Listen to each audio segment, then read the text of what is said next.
been a round of Illimat for you.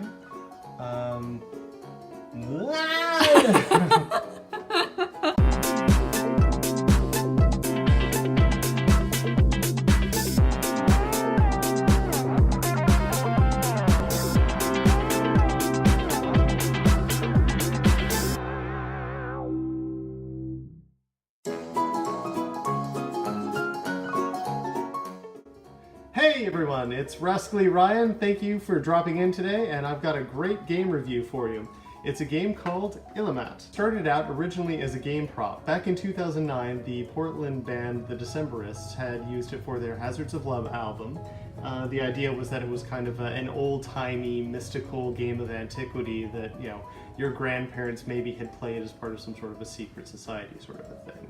Later on, they had taken it to Keith Baker of Together Studios. You may also know him as the creator of Eberron and Gloom. And so he turned it into a fully fledged board game, which board game is kind of a misnomer. It's played actually on a sheet, which is very useful if the cops decide to raid and you have to get out of there quickly. It supports anywhere from 2 to 4 players. There is a solitaire version, but we won't get into that today. And it should take anywhere from around 15 minutes to an hour, just depending on kind of how you feel about it, how comfortable you are, and more importantly, how many players you happen to have. The 2-player games tend to drag out a little bit longer than if you're playing with 4 players. So the idea is to be the first player to 17 points, and every time you play a hand, all the scoring is done at the end of the hand. And then the first player to get to the 17 points basically is declared the winner. There are 4 suits, usually, that would be on a 2 to 3 player game. There is a 5th suit. Everything's based off of the season, so you have spring, summer, winter, and autumn. Yes, autumn, because we're a little bit hoity-toity here and we don't use the word fall. And the 5th one is stars. Cards are numbered from 2 to 10, and then there are 5 face cards, including the Fool. The Fool is either played as a 14 or can also be played as a 1. So we have the full deck of cards. We also have these red tarot-y looking cards, which are called luminaries. Now luminaries just kind of have, like I was saying, that tarot field, but they also influence various fields of the game. We'll get more into the actual board layout in a second, but I just want to go over the components of the game. So aside from that, we also have what are called Ocus tokens. The game gives you 4 Ocus tokens, and when you're playing a more traditional game, it's supposed to be an item of significance for every player that is participating. So they would provide their own Ocus token. The other things that we have are a little scoring disc. The stone will sit on the game board and gets moved up and down. And we also have a convenient bag which holds it all together. Now there is an expansion, which we do have here, the Crane Wife. The expansion just basically has more luminaries with it. It's got a couple more Ocus tokens with it, and there's a couple of different variants for it, but everything you need is just in the base game. So with that said, let's go ahead and get started.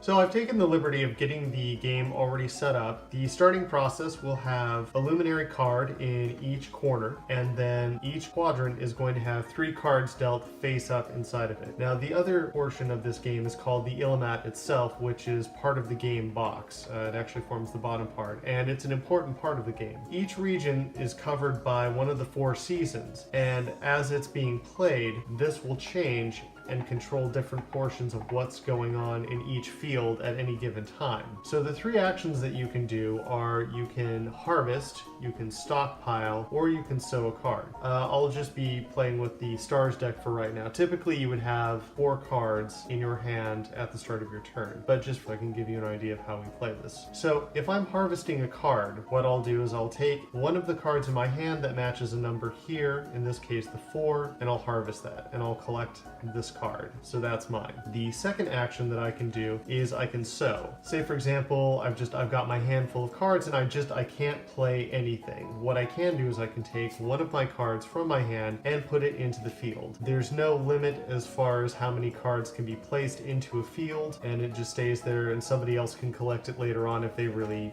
have a card that can do that. The third and the most important feature of the game is called stockpiling. When you stockpile, there are a couple of different ways you can do it. One of the first ways is if I happen to have a card in my hand that I can add to another card. So say for example, I have the 6 and I'm also holding a 9 in my hand. So what I can do is on my turn, I can stockpile this 6 to this 3 over here and turn that into a 9. Now, if I stockpile this way, I have to actually have the card in my hand, and it has its benefits and drawbacks. I know that I can collect this on the next turn around. However, I'm also announcing that I have a 9 in my hand, and so somebody else in the circle may just play a 9 and be able to snatch that away from me before my turn comes around again. The second thing that I can do is I can also play the same card and basically fuse it into a stack of 3s. So from then on, that number is locked down as a 3. Nothing else can be done with it other than somebody plays a 3 and collects it. So those are the 3 main actions that you can do, and each season restricts you.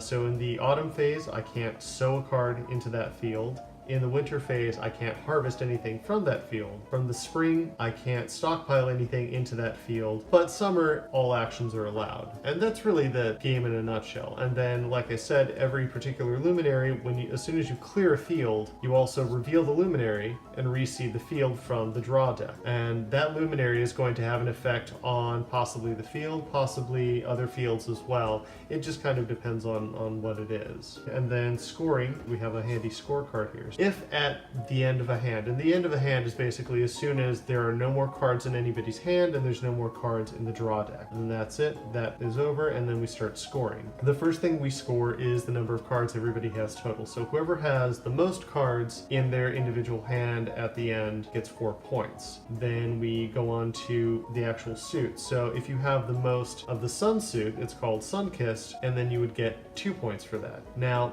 there are also the winter cards, and if you have the most winter cards, you actually are going to lose 2 points. There is an exception to that with one of the luminary cards that would actually give you 2 points instead. And then for every Ocus token that you have, for every luminary card that you have, or for any fool that you play. So if you have a fool that's in your hand, or at the end of the game, that fool is also worth a point to you. And so at the end, we do the scoring, and then if nobody's won, then we keep playing and so on and so forth until the first player goes up to 17. And usually if there's any sort of a tie, whoever has the most luminaries usually will get the points. One other thing I wanted to show you. So when you're setting up the card game, the field's set up, and then you're going to draw 4 cards for every player except for the first player. The first player gets 3, but at the end of your turn, you always draw back up to 4 cards. Now, the person who's dealer is denoted by the arrow on this section, and so the box is always aligned towards whoever plays the dealer for that particular turn.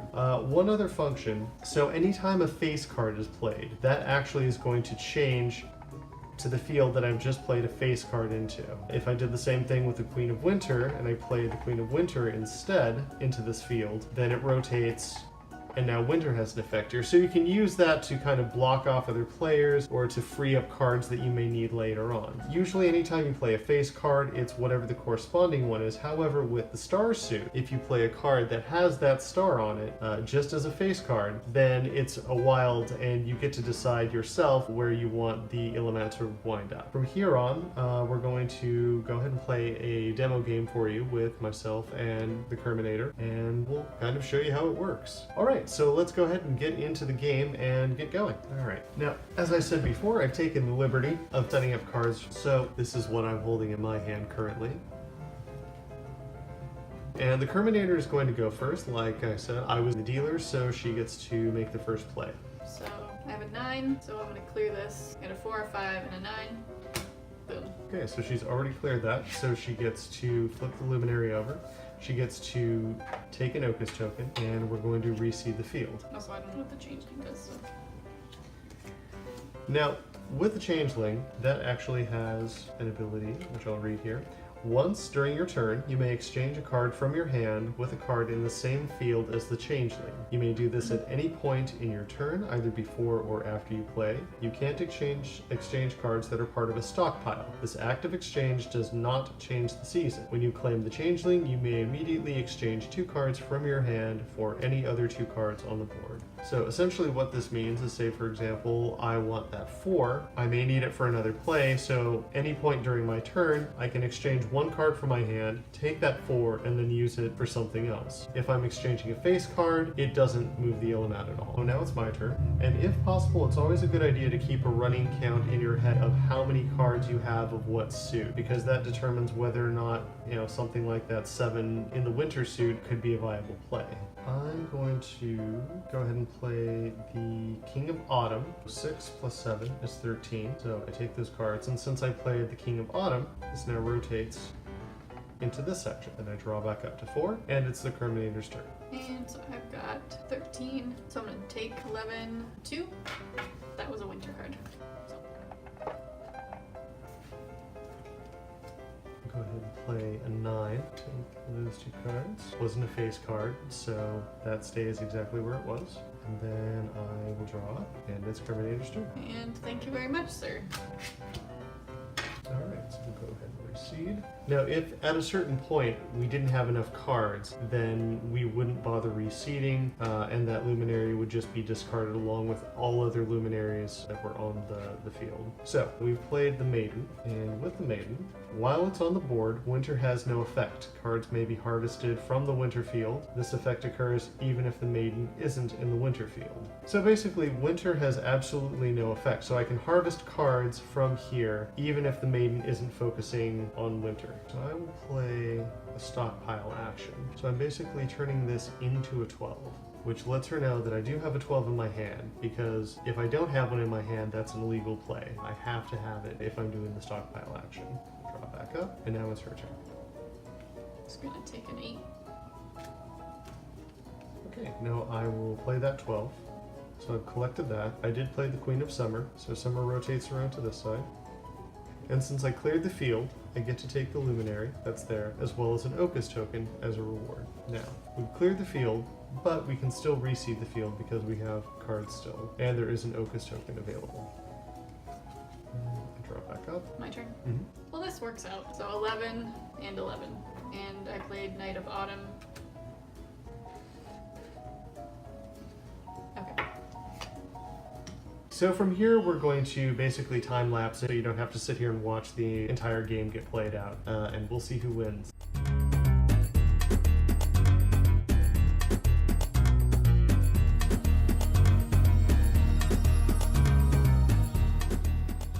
Alright, so that's basically a hand that we've just completed. So sometimes you just can't collect all the cards at the end. It happens, we don't worry about it, so we'll just get those out of the way for right now. So now we go into the scoring phase, so we count cards.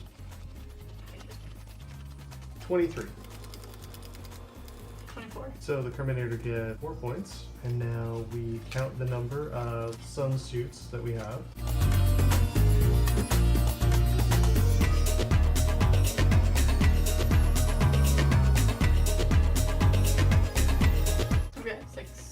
I have 5, so she gets another 2 points. On winter cards, I have 4. I have 8.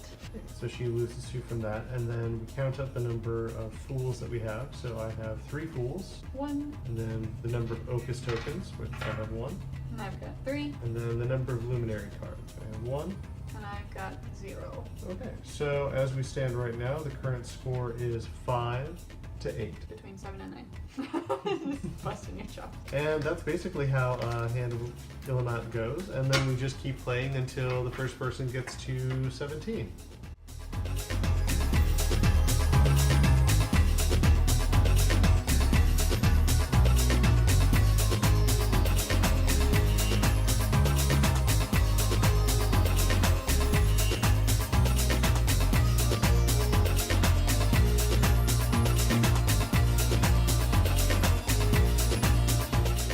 So I'm quickly consulting the rules clarifications on the Illimat website because we've both gone over 17 at this point. On the clarifications, it says luminaries are also the primary tiebreaker for final scoring. If 2 or more players are tied at 17 or more points at the end of a round, if these players have the same number of luminaries, then the tie is broken in favor of the player who has collected the most ocuses. If they're also tied the number of ocuses, then the tie is broken in favor of the player who's collected the most fools. If you have the same number of points, luminaries, ocuses, and fools, it seems the universe wants you to consider it a tie. So if we're not tied on the number and I'm at 6 over, do I win, or are we going by?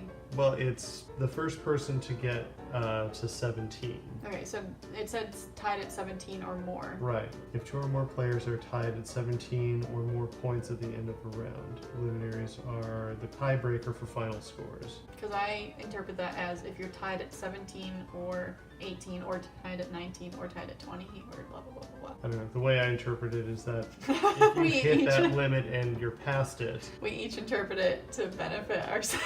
Yes. So, without knowing for sure, I won based on this. You won based on the number of luminaries. So we don't know. Yeah. So we'll just call it a draw then. Yeah. All right. Well, that's been a round of Illimat. That was certainly fun. So the game retails for $40, and that's either on the Decemberist.com website or Illimat.com. The Crane Wife retails for about $16 US. Overall, I enjoyed the game. It's, good quality pieces. I really don't have any complaints about that. Really, the only thing I could say, I guess the cards could be a little bit more rugged, but other than that, everything else is fine. The rule complexity can be a little disconcerting for some new players. It takes a little bit just to try and understand and keep track of everything as far as what cards you're playing and what field it is and who just played a face card and whose turn it is after everybody settles everything out after that. Other than that, I mean, it's an enjoyable game. It folds up nicely, so it's compact. You could take it with you. And there's not a lot to it other than it's a deck of cards and then a couple of bits and bobs. Because sometimes with a lot of the larger games, especially with Fantasy Flight, where you just get all these cardboard shits and just, it takes forever to sort everything out at the end. So it really, is a very good game. Certainly skewer that like button, skewer the subscribe button, and give me the thumbs up if you want to see me do another review.